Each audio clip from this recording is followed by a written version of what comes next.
bireka. Imana ikarakara ikavuga se aya manyanga mugira azatuma bantuka. Iyo umugabo bagiye gutuka neza umwana azamanga ngo dore ubupfu bukamera nk'ubwa nyina. Aba ari umugabo uzi gutukana. Umugore akavuga ukuze ubona ndi igipfu kuki utazubwira umwana neza ukabona ko ngo agira ubupfu nk'ubwawe. Aba yagututse byazaranye nta kundi gutuka kubaho. Aba yakurangije. Ngo amafuti ngo akagira amafuti nkaya nyina. Akabona abagabo bataramenya Imana. Ese mwagiye mubabwira ko bagira amafuti nkaya shitani. Umuntu akora nico kizamugarukira. Ubugome buzakugarukira. Ico umuntu azabiba kiza tu imyaka 3 cyangwa 4 kizakugarukira. Ariko umusaruro uva mu mbabazi nukugirirwa imbabazi nawe. Amen. Akakuzuriza mu mutima, ugasekera mu mutima, ugasubirizwa mu mutima. Ari mu mitima. Jambo ry'Imana riza rivuga ngo umuyuda nyakuri si uwakebwe ku mubiri, ahubwo umuyuda nyakuri ni uwakebwe indani, ni uwakebwe mu mutima, kandi ngo uwo ngo ntazashimwa n'abantu ngo azashimwa n'Imana, kuko abantu bareba inyuma, abantu bakureba uko uhagaze, bareba ukuntu witonze bakavuga ngo ni umukristo, ariko Imana ishimwe ko iba mu mitima. Iryo jambo ryanejeje kuko niryo tuza kuvugaho cyane. Umuyuda nyakuri ni wo mu mutima. Imana iho umugisha mwene data wambanjirije. Turi mu bihe byo kwibuka Yesu. Yesu niwe shingiro ry'ibyiringiro byacu. Yesu yarapfuye arazuka, kandi natwe tuzukana nawe.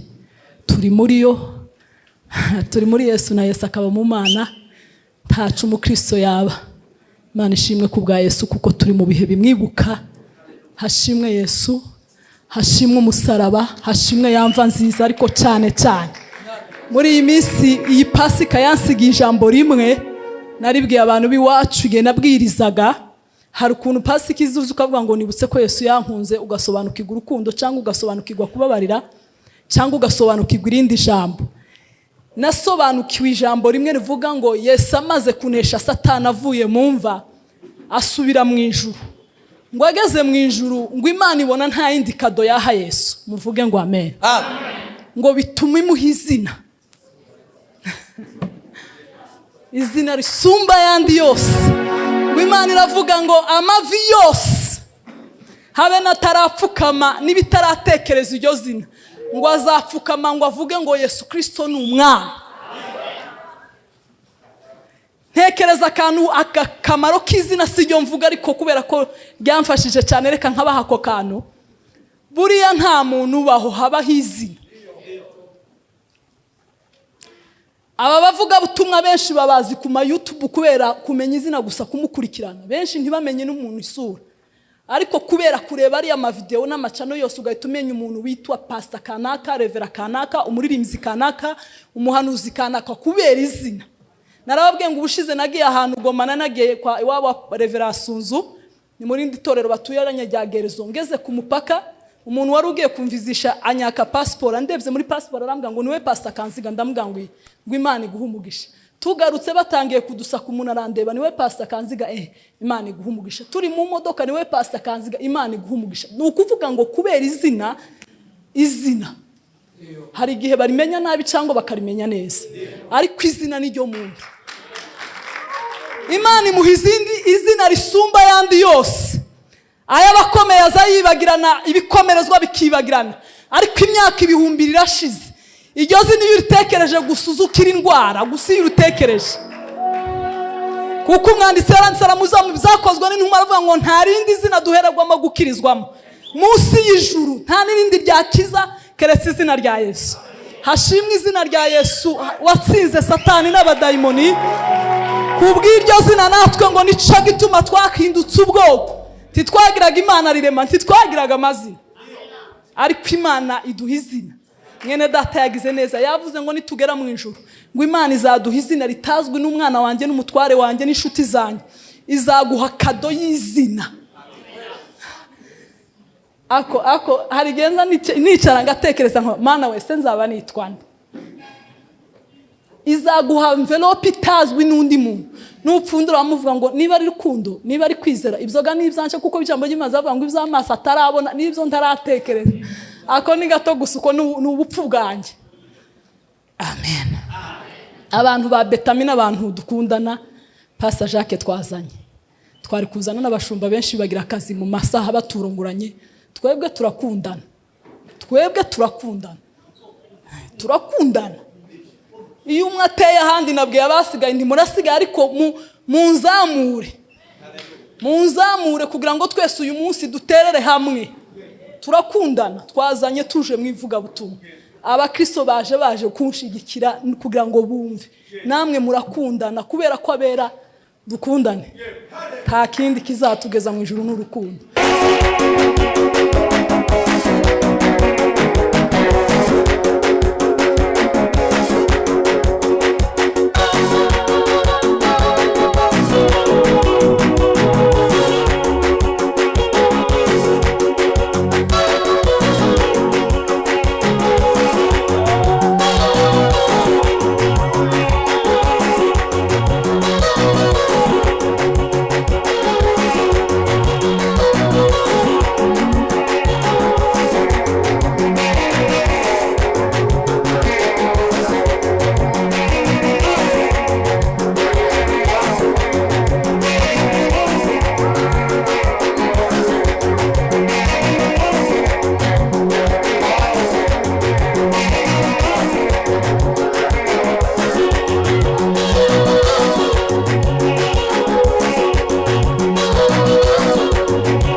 Duhe Imana icyubahiro. Haleluya.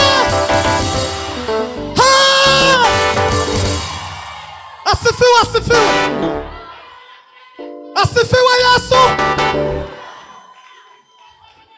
Wewe ntumeze nk'abantu ngo tubwire ibinyoma kandi ntukora nk'abantu wicuza icyo wavuze. Ukomeze isezerano ugeze ibihumbi. Mana ntumeze nk'abantu kandi ntukora nk'abo. Duhe Imana icyubahiro. Haleluya. Haleluya. Haleluya. Haleluya. Amen. Imana ihabwe icyubahiro. Reka dukomere Imana amashyi menshi. Minota yacu irahari kandi turayikoresha neza. Nabwiye abantu nzajya mbyina umunsi w'igitaramo buce nanigwe guhaguruka. Niko nabwiye Imana.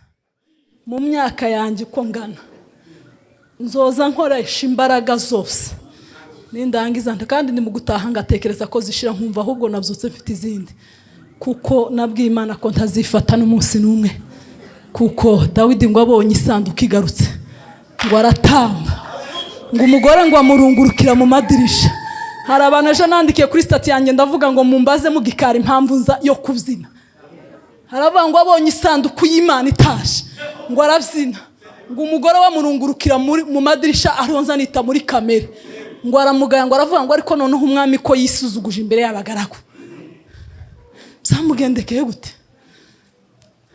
Ngo aruhe bimwanga mu ndara bivuga aramubwira ati se byagenze nute ko abaye umupfasoni byagenze gute? Dawidi aramubwira ngo naburwa nte kuzina iyakuye so isi kinani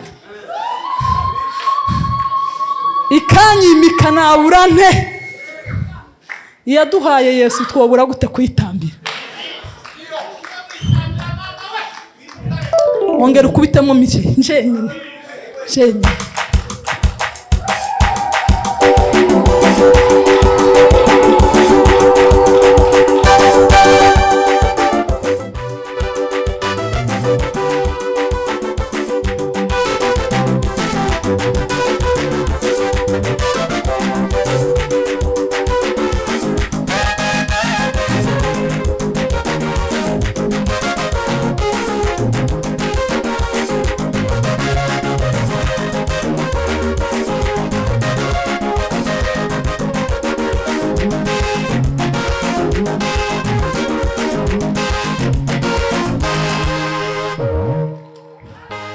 Mika 6:8.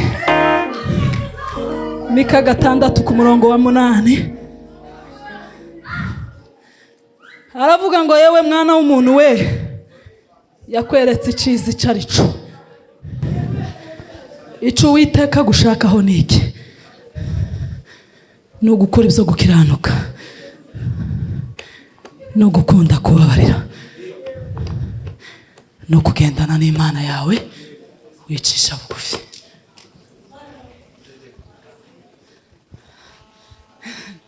Ari umwe kuja gutanga teme ngo nukuzina gusa. Turavuga n'ijambo. Ntabwo turi empty. Hari izimana yadushizemo. Yewe mwana w'umuntu we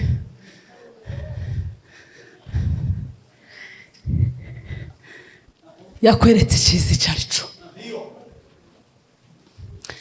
Ico Uwiteka gushakaho niki? Muri teme nziza natangaye. Umwuka w'Imana n'umwe niyo teme turiho, ariko twebwe gakasu ntuza kakabiri karavuga ngo kumenya no kugandukira ubushake bw'Imana. Muri eto imuvuga ngo nuko Paulo asabira bikorosa aravuga ngo mugende uko bikwiriye ab'umwami mumunezeze muri byose mwunguke kumenya Imana mwera imbuto z'imurimo myiza. Niyo teme natwe turiho uyu mwaka wose, ariko tugeze ku kantu kavuga ngo kumenya no kugandukira ubushake bw'Imana. Kumenya ni ikindi abantu bose barabimenye, ariko ikintu gikomeye no kuganduka. Bibiliya zivuga ngo n'abadayimoni bazi ko Imana ibaho, barabizi. Satani azi ko Imana ibaho, dayimoni azi ko Imana ibaho, ariko ikintu cananiye Satani ni ukugandukira Imana. Kuko umunsi yanze kuganduka yafashwe n'ubwibone, nico gihe Imana yamutibuye. Iravuga ngo ntitwobana, waramenye ariko wabuze kungandukira, ibi ntibitwobana. Rero iramumanura. Ijambo ry'Imana ravuze ngo yewe mwana w'umuntu we Uwiteka yakweretse iciza. Ico Uwiteka gushakaho ni ugukunda gukiranuka, kubabarira, kugendana n'Imana yawe wicisha bugufi. Niyo magambo tugiye kuvuga. Haleluya. Natekereje urugero rwa Dawidi. Dawidi uyu iminsi yaranejeje cyane. Dawidi yaranzwe n'ibintu byinshi. Ubundi Dawidi yaranzwe n'ikintu c'umutima w'imbabazi. Kindi caranze Dawidi mu buzima bwe bwose ni ukwibuka amashimwe y'Imana yakoze. Yarushaga abantu bose gutahura ivy'Imana yakoze. Kindi camuranze yaranzwe no gutabarana n'ingabo ze zigwanye. Haleluya. Aho urugamba ingabo ziteye bakajana. Ariko tugiye kureba uburyo Dawidi yagiye arangwa no kubabarira n'ukuntu yigeze kongera asa nk'ubiyobewe, nk'utandukiye ku bushake bw'Imana. Samweli wa kabiri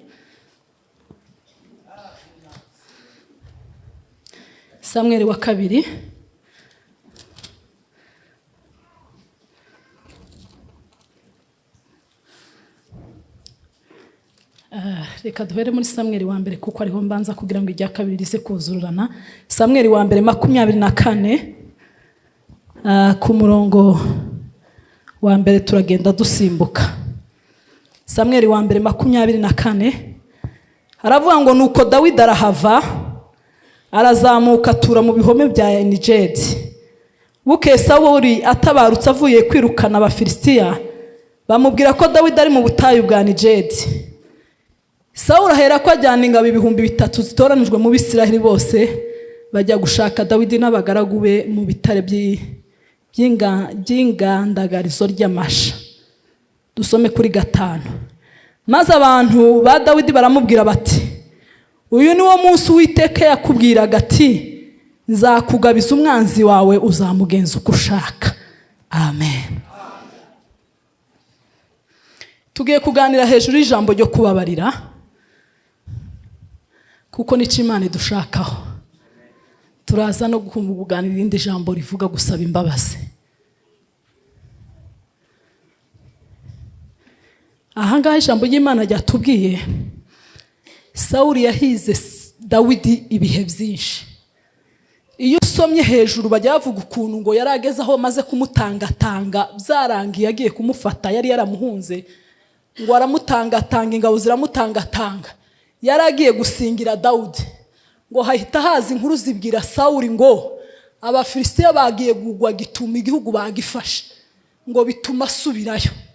Tiyabagifashe Dawidi ngo aragenda arahunga, ahungira mu bundi butayu. Ngo abugezemo n'ubu bavuze Enigedi. Ngo abugezemo Sawuli amaze kugwanira cya gihugu ciwe, kandi ngo agaruka kuza gushaka Dawidi. Bibiri ijambo ry'Imana zari tubwira ngo araza yinjira nawe muri bwa buvumo. Ijambo ry'Imana ryavuze kuko ndi kwihuta kugira ngo iminota neza ize kwikoresha neza, ngo ahita yinjira mu irembo ba Dawidi barimo. Abariho mbese abariho atungana.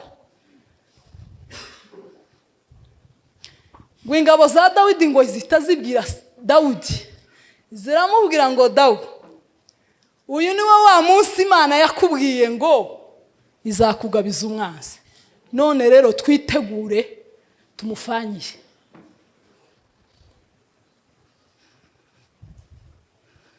Kandi Imana yakubwiye ko uzamugenza uko ushaka. None rero wamubonye. Tekereza icyo rero turi bukore. Ariko Dawidi ni umuntu mwiza. Haleluya. Iyo usomye hepfo hazavuga ngo Dawidi arahaguruka agesa ku kinyita cy'umwambaro wa Sawuli bucece. Ngo hanyuma Dawidi ngo agira umutima umuhana, kuko yageshe kuri wa mwambaro wa Sawuli. Abwira abantu bati, Uwiteka ndinde kugenza nk'umwami wanjye. Uwiteka yimikishije amavuta, ngahangara kumuramburaho ukuboko kwanjye, kandi ari Uwiteka yimikishije amavuta. Uko niko Dawidi yaburishije abantu be ayo magambo, ntiyabakundira ko bahagurukira Sawuli. Haleluya. Dawidi gusa ngo aravuga ati, ubwo mubonye reka nkate ku mwambaro we akantu gato. Ngo amaze kugakata ngo umutima wamumurye. Uravuga ngo Dawidi we ukoze igiki?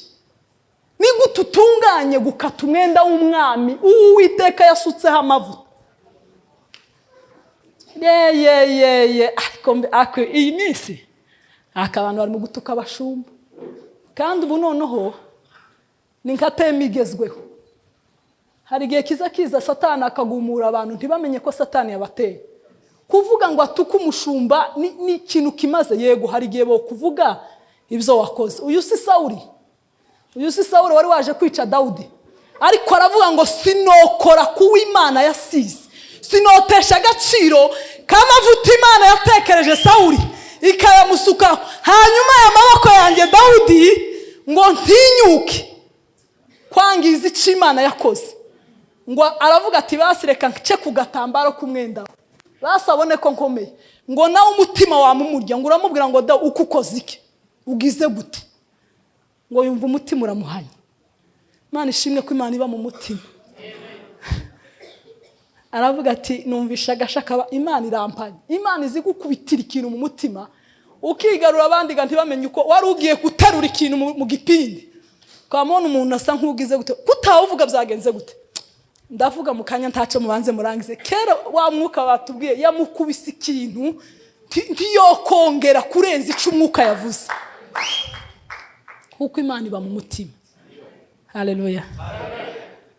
Tuze twitonda kuba Imana yasutseho amavuta ni kazi ya uko bazagenda bo n'Imana yabo hari uko izabagirira bo Imana yabahamagaye hari uko izabikora ariko biragatsindwa umukristo nabyo abantu ngo niyo mpamvu uri mu gusanga abantu babaye inzererezi bananiwe gufata amasezerano kubera kwigira babamenya. Nasomye ahantu Uziya ngo amaze gutsinda umwami Uziya ngo aza mu rusengero ngo asha gutamba ibitamba abatambyi baramubwira ati nyabuna uwo murimo si uwawe wikwishira hejuru ntago uwo murimo ari uwawe ngo yamara akarakaza ati muveho bitambe birizi ivuga ngo yamahinduka ibibemba ko kana yamahinduka ibibembe ntago byari byemewe ko umuntu yatamba afite ibibembe nawe ngo ubwe ngo yamayibwiriza yamasohoka arinda apfana ivyo bibembe. Muramenye mwitondera ivyo mukora n'ivyo muvuga ndi mukubona abantu bavuga ngo nazane ngo nave mu nzira ngo tutamukandagira nza mbona buriya subu yumbe no hagarara kankandagira ngo nibave mu nzira ngo tutabakandagira ngo nabatambye. Mwitonde ba papa ba mama muze mugenza gahoro hari agaciro k'amavuta hari agaciro. Umunsi umwe uriya mudamu yabwiye Dawidi kuriya Dawidi yamavuga ngo muri iyo nda yawe tuyazinjiremo umwana atazazana amanyanga nka yawe arinda afata byaye.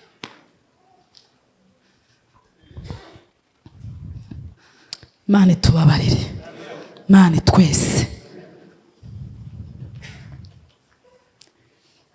uko niko ngo Dawidi yaburije arababwira ngo mwabagaragumwe muramenye ntimugire ico mutwara Sawuli n'uw'Imana yimikishije nubwo uyu munsi ari kumpiga nubwo uyu munsi yanyanze ariko ari ikimenyetso cy'amavuta y'Imana. Haleluya. Sawuli ngo arahaguruka ava mu buvumo aragenda hanyuma ngo Dawidi arahaguruka ava mu buvumo ahamagara Sawuli amubwira ati Sawuli biti ariko kucyuza wumvira abantu bakubwira ko nkwanga kucyuza abantu Bibiliya ivuga mu migana zaho ngo gutinya abantu ngo kuza kugusha mu mutego kucyuza wumvira abantu baza bakakongoza bakakubwira ngo ndakwanga si nkwanga kuko iyo nza kuba nkwanza uyu munsi Uwiteka yari yakunyegereje yari yakuntije nari kukwica. Haleluya. Uwiteka yari yagutanze mu maboko yanjye byari byarangiye. Murebe no ku mwenda hari akantu twaciyeho ikimenyetso kibereka ko twari twagufasha. Murebe ku mwenda ngo Sawuli avuga ngo mwana wanjye Dawidi we undushije gukiranuka ico Uwiteka gushakaho ni ugukiranuka.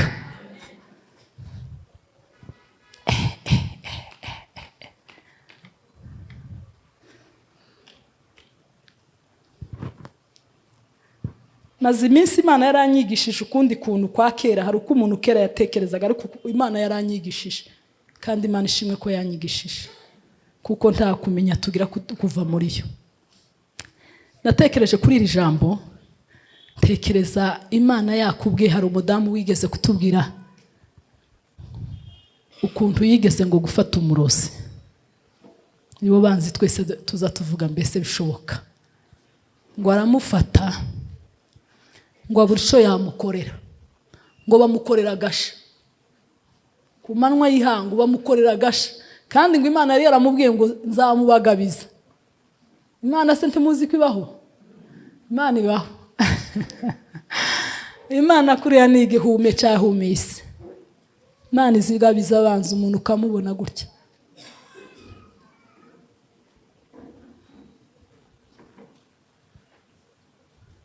Benshi bari mu kubamenya akamenya nuko ari uri wamugenda ari wamuroga tiyongere kumusuhuza yamubona cenka hari akamba kwepa ngo muzigica iya shitani murayizi. Benshi ntibasurana benshi ntibakivugana ngo ni ukubera ari umwanzi. Ariko Bibiliya ivuga ngo umwanzi nasonza umugaburire, nagira inyota umuha amazi yo kunywa, nakena umusura. Umugabo nava mu kazi umusure, kuko turi abakiranutsi. Abahinduriye benshi gukiranuka ngo bazaka nk'inyenyeri. Haleluya!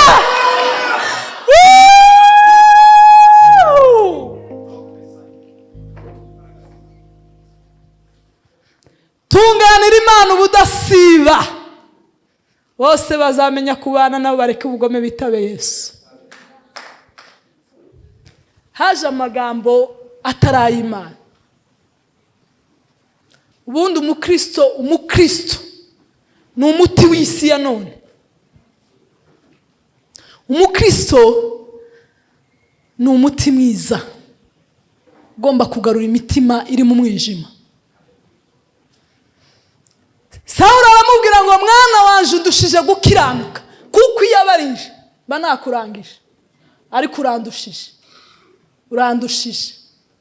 Dawidi aravuga ngo kuko umugani uzuvuga ngo ikibi kiba mu mutima w'umubi, jewe nta kibi kimbamo sinokugirira nabi.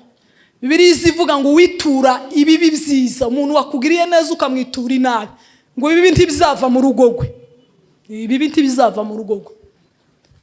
Sawuli ahita mwatura, aravuga ngo mwana wa, nzi ko Uwiteka atazabura kuguha ubwami.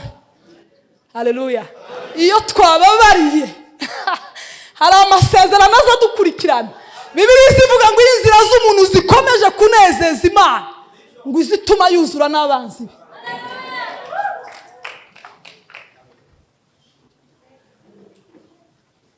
Ndabizi ko aya magambo yagoye abantu, ariko nzoyavuga kugeza ku gupfa. Banshingura. Kandi nzi ko umunsi wa nyuma wo kurangiza utu tuvideo twose tuzogaruka. Icyo nkundira Imana, ntago bizapfa, ntago bizagenda gutyo. Aravuga ngo nzi kuzoba umwami. Umva mwana wa, numara kuba umwami, mu bana banje mu rubyaro rwanje tuzabibagirwe. Dawidi utarishe yo kwibagirwa, utarahoye yo kwibagirwa. Dawidi we uri umwana mwiza. Ijambo ry'Imana rizavuga ngo amaze gukora ibyo ashaka arasinzira. Imana imuhe iruhuko ridashira. Bwana Yesu asifiwe. Haleluya. Imana ibaha umugisha ko muzamutanga iminota myiza, ko ndarunguruka ngasanga ni ikirundo. Ni sawa kabisa. Haleluya. Haleluya. Mubabarirane, nibwo so mu ijuru azababarira. Cyo umuntu akora nico kizamugarukira, ubugome buzakugarukira. Icyo umuntu azabiba imyaka 3 cyangwa 4 kizakugarukira, ariko umusaruro uva mu mbabazi ni ukugirirwa imbabazi nawe. Imana ishimwe, Imana ihimbazwe. Indi nyungu iva mu kubabarira, kuko ndaza no kuvuga inyungu ziva mu gusaba imbabazi, aho ni ukubabarira. Munsomere Mariko 11:25 kugeza kuri 26.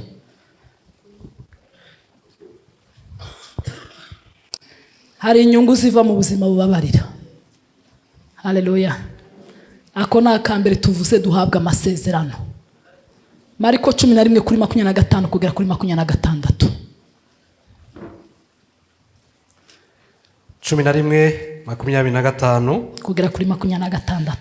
Kandi nimuhagarara musenga, yego, akaba hari umuntu wabagiriye nabi, mubabarire kugira ngo so mu ijuru nawe ababarire ibyaha byanyu. Yego. Ariko nimutababarira abandi, yego, so mu ijuru nawe ntazababarira ibyaha byanyu. Amen. Kubabarira nari nkavuze ni donadona, cutanga ni cugarurirwa. Nimuhagarara musenga, kuko iyo dusenga buriya habanza ikintu cyo kwihana. Muze gusoma muri Nehemiya igice cya mbere cyagenda. Nehemiya yajaga gusenga, yabanje kuvuga byinshi, ararira, aricara, arangije arasenga, atangira kwihana, arihana ibyaha, yihana iby'umuryango, yihana iby'ubwoko, arihana. Bibiliya rero yavuze ngo nimuhagarara muri gusenga mukibuka ko hari umuntu wabagiriye nabi. Wabagiriye gute? Wabagiriye gute? Yabagiriye neza? Yabagiriye ate? Ndavuga nitonze uyu munsi. Yabagiriye ate? Mugire gute? Mugire gute? Ko mwamutinya mugire gute? Kugira ngo bigende gute? Kugira ngo bigende gute? Imana ishimwe ko abantu babizi, ariko ikibazo no kuganduka. Twese twamenye ibipande biri mu mutwe.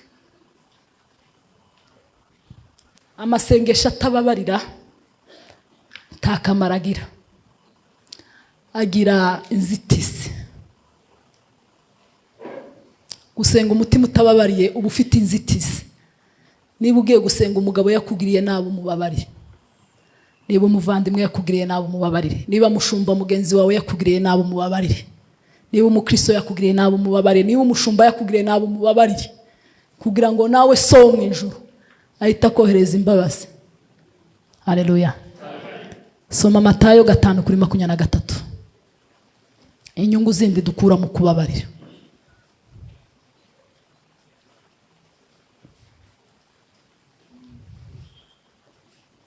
Gatanu 23 Matayo 5:23. Ego. Nuko nujyana ituro ryawe ku gicaniro ukahibukira mwene so ko afite icyo mupfa, usiga ituro ryawe mbere y'igicaniro, ubaze ugende wikiranure na mwene so, uhere ko ugaruke uture ituro ryawe. Amen. Amen.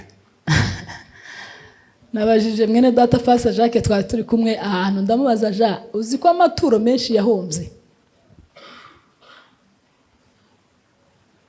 Uzi ko abantu amaturo menshi yahombye?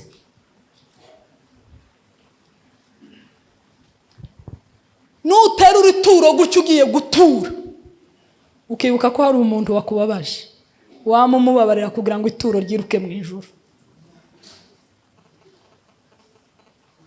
Bishatse kuvuga ngo habe nubwo utemagura zahabu n'ibiki ugatemagura ibitambo by'inka, ariko utababariye ntaco mvuze, sindi wo guca imanza, ariko ijambo ry'Imana rirahari. Utekereza amaturo yawe azaje. Iciza rero twababarira, kuko amafaranga umuntu azahomba wamugana. Mwene data yabajije arabaza ngo ese ubu umuntu azatura hari iki cabaye? Nanje nza mpumirwa ngatangara, aho umuntu azazana 100,000 nta wamuhagaze hejuru agatura, biza bintangaza. Niho nza mbona ko Imana ari igitangaza. Nta muntu wakubwiye kuza mu materaniro dore ukuntu abantu buzuye, ibyo ni ibitangaza by'Imana. Ariko nituzi imbere y'Imana ugiye gutura, kwibuka ko hari umuntu mufitanye akabazo, ubanze mugakemure kugira ngo ituro ryawe rizamuke imbere y'Imana ryemekwe. Amen. Samuel wa 2, twavuga byinshi inyungu zigendana mu kubabarira ntitwazirangiza. Samuel wa 2:11.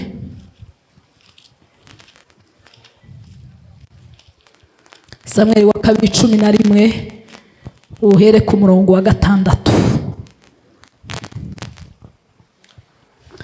Hanyuma Dawidi atuma kuri Yowabu ati nyohereza Uriya w'umuheti. Nuko Yowabu yohereza Uriya kuri Dawidi. Uriya ageze kuri Dawidi, Dawidi amubaza uko Yowabu n'ingabo bameze, amubaza n'amakuru yo mu ntambara. Maze Dawidi aramubwira ati manuka ujye iwawe woga ibirenge. Nuko Uriya ava ibwami, maze bamukurikiza igaburo rivuye ku mwami. Ego. Ariko Uriya yiraranira n'abagaragu ba shebuja bose, baraririye ku muryango wa kambere y'ibwami, ntiyamanuka ngo ajye iwe. Ego. Babwiye Dawidi ko Uriya atagiye iwe. Dawidi niko kubaza Uriya ati mbese ntuvuye ku rugendo, niki cyakubujije kujya iwawe? Uriya asubiza Dawidi ati isanduku y'Imana n'Abayisiraheli n'Abayuda barara mu ngando, kandi databuja Yowabu n'abagaragu ba databuja bagerereje ku gasozi, naho nge nigira iwanjye njye kurya no kunywa niryamanire n'umugore wanjye. Ego. Oya, ndahiye ubugingo bwawe, uko uramye sinakora bene ibyo. Dawidi abwira Uriya ati sibira hano uyu munsi ejo nzabone kugusezerera. Ego. Nuko Uriya asibira i Yerusalemu umunsi nabukeye. Dawidi aramuhamagara, ararya aranywa, amuri imbere aramusindisha, maze nijoro arasohoka ajya kwiryamira ku buriri bwe hamwe n'abagaragu ba shebuja. Ntiyarushya atarabukiriwe. Rekeraho. Uyu ni Dawidi. Bibiliya ivuga ngo abandi baratabaye, yohereza Yowabu ku rugamba, iwe ngo asigaraho. Yagiraga ikintu cyo kujana n'ingabo ze, ariko uwo munsi sinzi ukuntu shitani yamuteye, arasigara.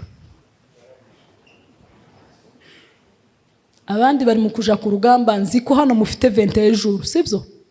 Uko hari abantu bataza amakuru yayo, ntaco bimubwiye. Uwo ni umukristo wa Karuvari.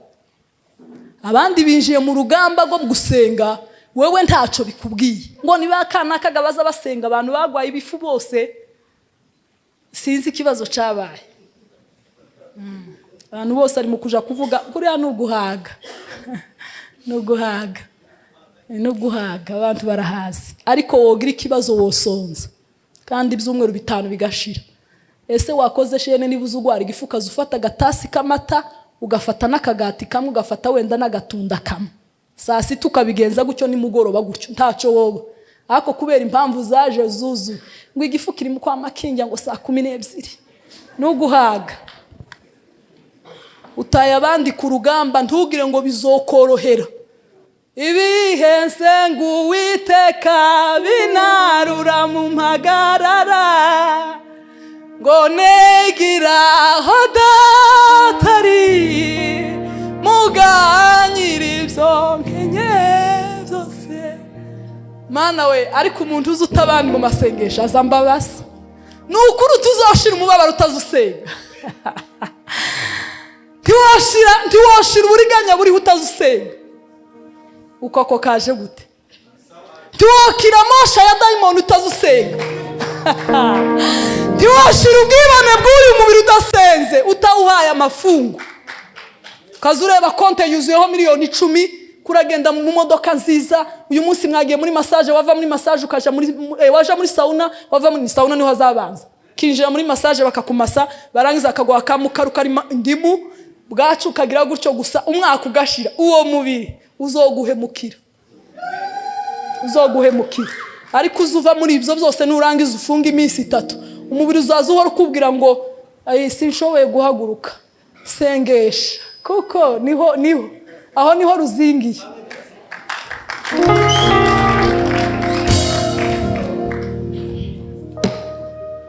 Nta mugore woreka gutongana ngo akore divorce keretse uwabaye mu bihe byo gusenga. Aka kajagari gahari muri mu kubona nta muntu utosenya. Ariko kubera gusenga ibihe senga Uwiteka binyemeza ko asubiza. Kegeraho data nikamuganyira ibyo nkenye byose. Timukagira ico mwiganyira, ahubwo ibyo mushaka bimenywe nawe mubisabira kandi mubzingingira mushima. Abandi bataye abandi ku rugamba, ibo gusa ni mu ambiance. Uzohura n'igitangaza, uzokora amanyanga. Dawidi kubera kumara kwakira insinzi no kumva ko yabaye kaganga, arasigara. Atangira kwifuza abagore babandi bagiye ku rugamba. Habaramutumyeho. Iraririza ari twita rigatwita. Bwaca rikabyara urupfu. Gapfa. Amutumye ngo amaze kumutuma aramubwira ati mumunzanire, namubonye namurebye surire yemde bikiye ngo ni mwiza, mumunzanire. Ngo arangije bakora ibyo bakoze bizibyaha, ngo umugore asubira ngo arangiza mutuma ati wa munsiga namantwita zahuriranye ari mu gihe cyo gusama. Ngo Dawidi yamatangira gutekereza umutwe. Abapagani bagira imitwe. Ukumuza mubona abapagani bagira imitwe. Niba bambere bagira imitwe. Bagira imitwe nibo bantu bambere. Ko turavuga Dawidi wa undi wababariye w'intware, ariko reba kera ukuntu bimugendeke kubera kumenyera ukava ku rugamba. Kitwara nk'umuntu wamaze gufata. Hari umwami watumyeho umugenzi aramubwira ngo ntukaza wiyemera nkaho wakuye mu umwenda w'urugamba. Uracari ku rugamba, ntukaza wiyemera. Muracari ku rugamba, dufashigiye mu ntambara. Tibiroroha.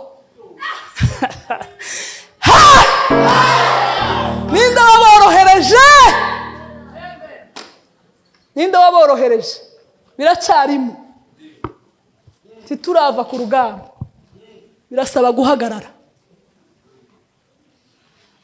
Kandi Yesu yamavuga ijambo abantu bari mu kuja kwitiranya ubuntu bwaje kudukura mu byaha, mu marari y'ibyisi.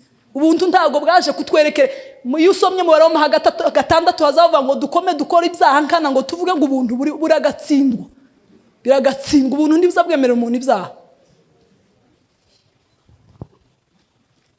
Dawidi ngo yamahimba umutwe amavuga ati Yowabu we nyohereza Uriya, yandika urwandiko, uzamunyohereze ndamukeneye. Yamamubwira ngo Uriya nifuje kuja kuruhuka imitwe, ariko umuntu yokura undi muntu mu rugamba ngo aze kuruhuka.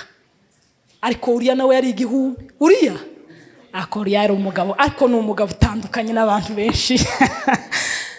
Ngo aho kugira ngo aje kuryama ngo yamaje kwirembo aratamporiza buraca.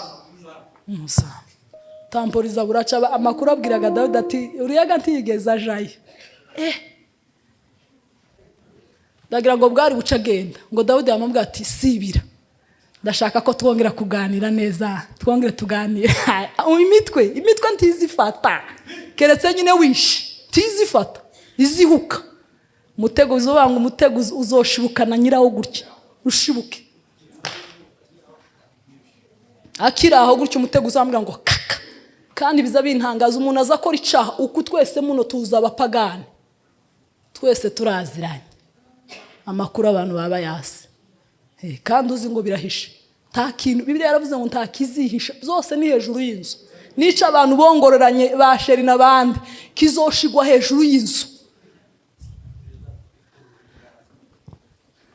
Ngo yamamugaburira agerageza kumusindisha, umusinzi gatacyo atazakora. Gati mumugaburira hage nimurangiza mumuhe kavi na sinde. Aramaje kuryama atazi uko byagenze. Uriya nawe nuga ntago njyewe umusirikare nshobora kujya kuryama munsi. Abandi barekoroga ntago rekonda. Aryamanye n'abagaragu mu gitondo ati kandi ntiyigeze gakandi aryamana na madamu. Dawidi abona imitwe yanze. Ngo yandika aragenda. Uriya yandika letre, yandikira Yowabu aravuga ngo Uriya araje, ariko naza aho urugamba rukomeye ari huza kumutunga, ari humushira.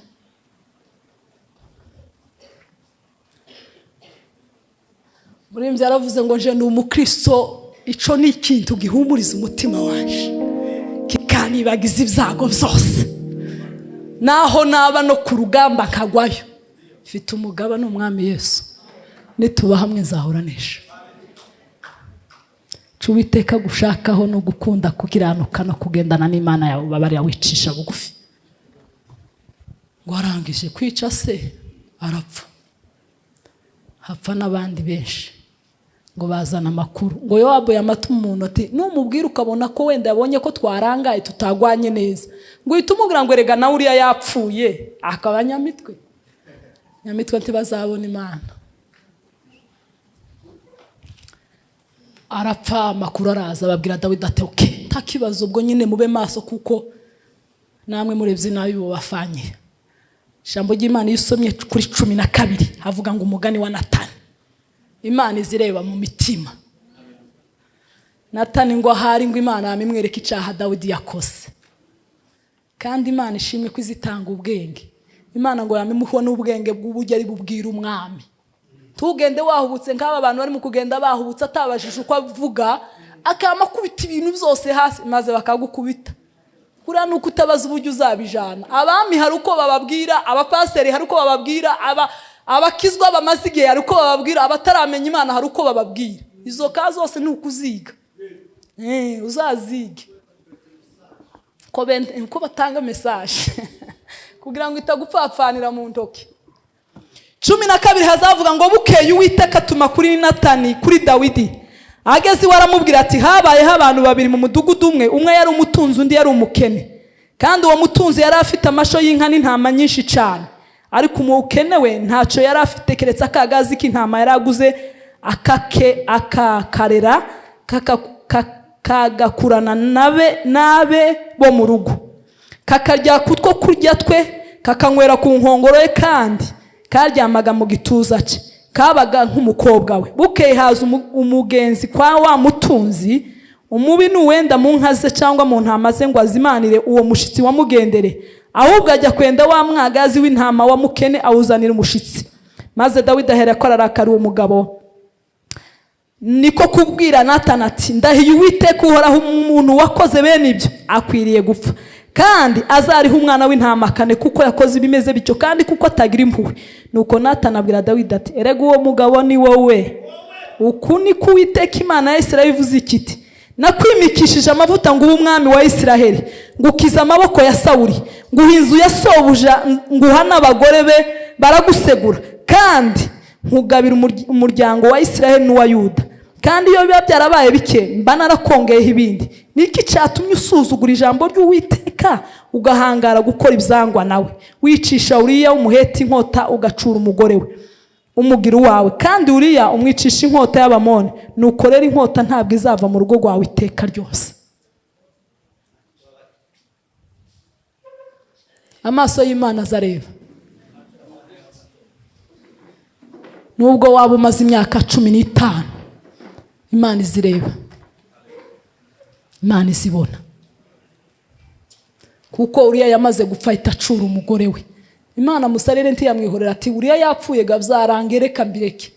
Yamimubwira ngo dore uko byagenza amakuru mwayumvishije, umuntu yari afite agatama kamwe ari umukene, undi afite amasho y'inibiki nibiki, wa mutunzi ngo agira umushitsi aja gufata ka gatama ka wa mukene. Uwo muntu ikintu yakoze, umwami ngo yamavuga Dawidi ati uwo muntu ikintu yakoze akwiye kwicwa, kandi ako gatama azakarihe kane. Natani aramubwira ati uwo muntu ga mwami ni wowe wakoze ibyo, ariko Dawidi ndamukunda. Iyo usomye hirya hazavuga ngo ku 13, nuko Dawidi abwira Natani ati nacumuye ku Uwiteka. Natani abwira Dawidi ati nuko rero Uwiteka agukuyeho icyaha cyawe nturi bupfe, ariko kuko wahaye abanzi b'Uwiteka urwitwazo runini rwo kumutuka ku bw'ico wakoze ico, umwana uzavuka ntazabura gupfa. Natani aherako asubira iwe. Amen. Dawidi ni umwana mwiza, arasaba avuga ko yacumuye ku Uwiteka. Naracumuye. Haleluya. Aracogesha amaraso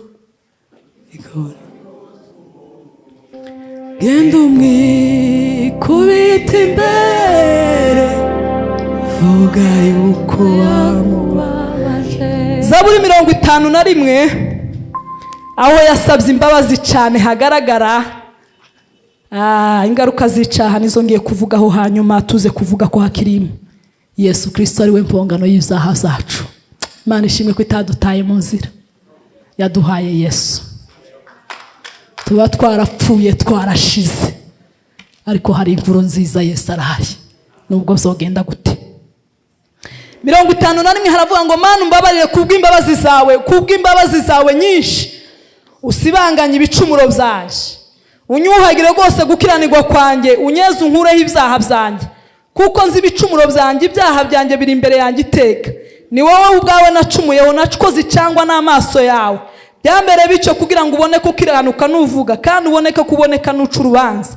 Dore naremanywe gukiranirwa mu byaha, ni mu mama yamzariye. Amen. Dawidi yaraze gusaba imbabazi. Natekereje ingaruka hano z'icaha. Iyo ukoze icaha mwumvishe yuko Natani yabwiye Dawidi ngo kubera ko wahaye urwaho abatazi Imana bakantuka, watumye izina ryanje ritukwa. Ko baracika muri quartier bose bakavuga ngo Dawidi nawe koko yokora ibi? Umukristo yokora iki? Umuntu wasizwe yokora iki? Kubera ko wahaye urwaho abantu kuntuka. Uriya mwana wabyaranye na muka Uriya ntazabaho. Iyo twakoze icyaha biza bituma abapagani batuka Imana, izina ry'Imana riza risuzugurwa mu banyamahanga, bagatuka Imana kabati aho kugira ngo ngire ubukristo nk'ubwa kanaka no bireka. Imana ikarakara ikavuga se aya manyanga mugira azatuma bantuka. Iyo umugabo bagiye gutuka neza umwana azamwa ngo dore ubupfu bukamera nk'ubwa nyina, aba ari umugabo uzi gutukana. Umugore akavuga ukuzubana ndi igipfu, kuki utazubwira umwana neza ukabona ko ngo agira ubupfu nk'ubwawe? Aba yagututse byazaranye, ndakundi gutuka kubaho, aba yakurangije. Ngo amafuti ngo akagira amafuti nkaya nyina. ariko abo ni abagabo bataramenya Imana. Ese mwagiye mubabwira ko bagira amafuti nk'aya shitani? Muzamubona ba nyina bagomba kugira amafuti. Sigaje iminota 10. Reka nihute. Haleluya. Biragatsindwa gutuma Imana itukwa. Biragatsindwa. Abantu bakwikomeje. Ntakwikomeje kugira ngo Imana yacu idatukwa. Aho kugira ngo Imana itukwe igomba gusingizwa ku by'ibyo uri gukora. Kuko umwanditsi yaranditse avuga ngo Imana imaze kurema yararuhutse kurema umuntu, ngo kuko yari ibonye umuntu uja mu mwanya wayo. Turi abakozi b'Imana, turi abantu bahagarariye ubwami bw'Imana, turi abagaragu bisumba byose bahagarariye Imana muri ibi bihe. Imana irabingingira muri twe, iyi ni Imana iri kuvuga. Iyo rero nkoze ikintu bigatuma ejo n'ejo bundi bakagarura utuvideo ngo dore wa wundi disi, ngo dore asigaba muri boîte, ngo dore ukuntu biri mu kugenda, ubu uri kwangiza. Bituma Yesu yahoraga abwira abafarisayo ngo mw'abafarisi mwandyarya, n'ushatse guhinduka azaza agahinduka none akaba mubi kubarusha. Abandi bahagaze mu miryango batumye abandi batinjira. Umuntu yaje kwinjira akavuga ataho kugira ngo ninjire nzamere nk'akanaka, ndabiretse. Umugabo yaje guhinduka areba umugore wiriwe mu gitaramo amanyanga koza, akamavuga ngo nzoguma muno mu nzu sinzohinduka. Ariko Imana yacu ifite agaciro. Haleluya. Ifite abagabo nyabagabo bayihagarariye mu isi. Abo ngabo nibo bagomba guhindura isi ya none. Bibiliya ivuga ngo tuboneke ko turi amatabaza muri iki gihe c'ubugoryi. Ibugoryi. Abafilipi 2:14 umanutse. Tuboneke ko turi amatabaza hagati y'iki gihe c'ubugoryi kigoramye. Kindi cya kabiri, ariza ari hugwaho nabivuze. Ikindi cya kabiri kiza ingaruka z'icyaha, ngo sesa zidukuramo ibyishimo by'agakiza. Sinzitesha umunezero wo mu gakiza kawe, nzakomeza ngume mu murimo wawe, nkomeze ngutegereze.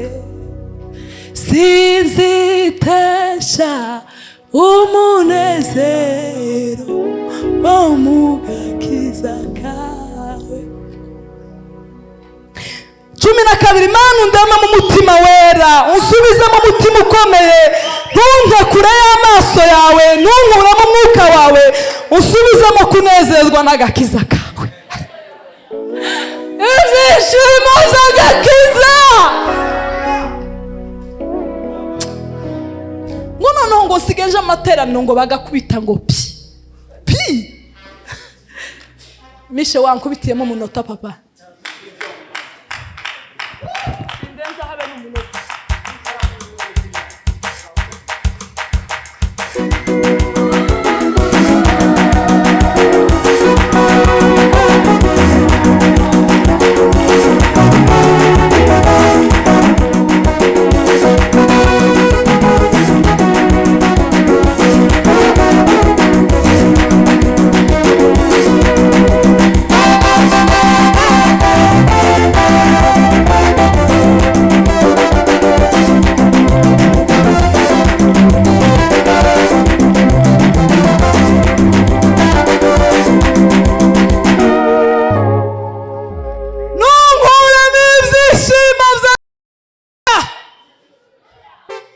Icyaha kiza kizimye ibyishimo by'agakiza. Umuntu nabwiye abantu mugasengana n'umuntu agatangira amasengesho yihana, mukamara umunsi, uwa kabiri Mana mbabarira, uwa gatatu Mana nzana amavuga ati mwene da jo kwihana. Twahereye kuva n'akazi rimwe, wowe uracyari muri Mana mbabarira. Twama twihana umunsi twinjira, ahasigaye twaje gukurura amasezerano, none uraba muri Mana mbabarira bivemo. Uzi impamvu? Ni umutima umucira urubanza, azagira ngo arakubita kubera kutihana, cya kintu kikama gikomeza kakazamuka. Mana mbabarira, uko yaragiye gusingira ibyishimo byaga Mana mbabarira, biragusaba kuvuga ngo ndeme mu mutima musha, kandi ibyishimo by'agakiza bigaruke mu bugingo bwaje. cyaha kiza kidukuramo ibyishimo by'agakiza umuntu akabaho, kuko ibyishimo ku mukristo bitindeho se n'umuriro. iyo ibyishimo bikubitanye n'umuntu kuri podiyumu gutya, uko abarozi nubwo mwese mworasa kubera ko nanezerewe ntimwomfata, uko ibi byishimo ni igisasu kuraje kurasa bikagufata. abantu bari no mukusha kubera kutiyizera, yaje kubwiriza ngo tweyure ikirere kireyutse, kuko ibyishimo bindimo n'umuriro. Ninde ngaho mwese ni mugatire ntibikunda.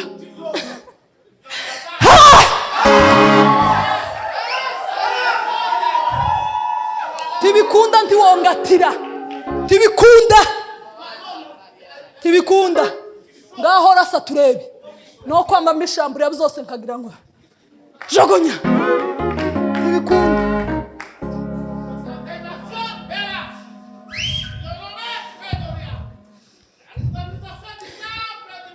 Imana yishimira ibitambo by'umuntu utari mu byaha. Iyo turi mu byaha, ibitambo, amaturo n'ibindi, Bibiliya zivuga ngo nanga amasengesho y'abanyabyaha niki azanukira, nikizira n'umunuko sinza nyumva. Iyo uri gusenga wejejwe, ayo akuzikurura, ariko turakurura uyu mugoroba. Vuga ngo datungirire neza. Masengesho yabera n'umuriro, ni imibavu ihumura neza. Ni imibavu muzamushira mu tubindi igihe Imana yabona ikavuga ngo mu majyaruguru bimeze nabi, reka mfata aya masengesho uyu mugoroba yasengewe Karuvari nyakoresha iby'umumaro. Masengesho yabera ni mazima, ariko amasengesho y'abapagani ni ikizira, ntaho yogera. Ariko mbasubizemo umutima. Yohana wa mbere 2. Bana banjye bato mbandikiye ibyo kugira ngo mudakora icyaha. Icyakora nihagira umuntu ukora icyaha, dufite umurengezi kuri data wa twese, ari we Yesu Kristo ukiranuka. Uwo niwe mpongano y'ibyaha byacu, nyamara si ibyaha byacu gusa, ahubwo n'iby'abari mu isi bose.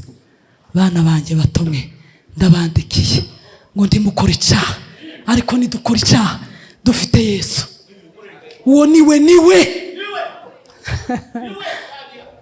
Satani yanibukije gukiranirwa kwanjye, ashaka kunyihendesha, byanumbira mu ijuru, ndeba y'umukiza wanjye wabinkuyeho byose, kera yarabongereye, nuko sizari Kristo arahari. Mumubwire gusaba babarire biraha uko naho gusa. Iyo tubona umwanya twari kuvuga ukuntu Satani narwo azagutinza akagutinza, wahawe imbabazi zirahari. Biragusaba gusa kuvuga ngo Mana yanje umbabarire gusa. Wature kuri umunyabyaha, wature ko byabaye nabi, nurangiza wama winjira mu gitaramo umuriro wake, ariko kuraho urwaha abadayimoni baje kugira bate barakurashe, barakumaze, wabaye ibishwe, mbese wabaye deshe ng'umutwe kurangira akanwa ngumuhi. Izo simvuze ko ari ibyaha bitereye inyuma, ariko haraho nazo nza nsenga Yesu yagiye gukiza umurwayi muri biro azamavanga ibyaha byawe urabibabari. Ese ingwara zo sinzi ntaco mvuze, ariko naho sinze iyo zaziva simpasi. Ariko nza ntangazwa n'ukuntu Yesu yagaze aje gukiza ibirema ngo n'ibyaha byawe urabibabariwe. Okay, shatse kuvuga ngo ibyaha n'ingwara, hari bimwe bizabizana n'ingwara yemewe. Bayumbe baragowe, muze munkubite bagukubitiremo. Waranduye kubera ibyaha, no bagukubitiremo iki? Ihangana ugwane n'ingaruka z'umubiri, ariko icyaha carababariwe, twarababariwe. Igorigota aracyariho, twihane. Imana yo mu ijuru ibaha umugisha, dutunge Kristo nk'umwami n'umukiza, tugendere mu buzima bw'Imana ishaka. ni ugukunda kubabarira, kugendana n'Imana yacu twicisha bugufi, Imana igakorera muri twe. Imana ibagirire neza. Mwarakoze bayobozi kuduhamagara. Data komeza bishimire. Imana ibahe umugisha.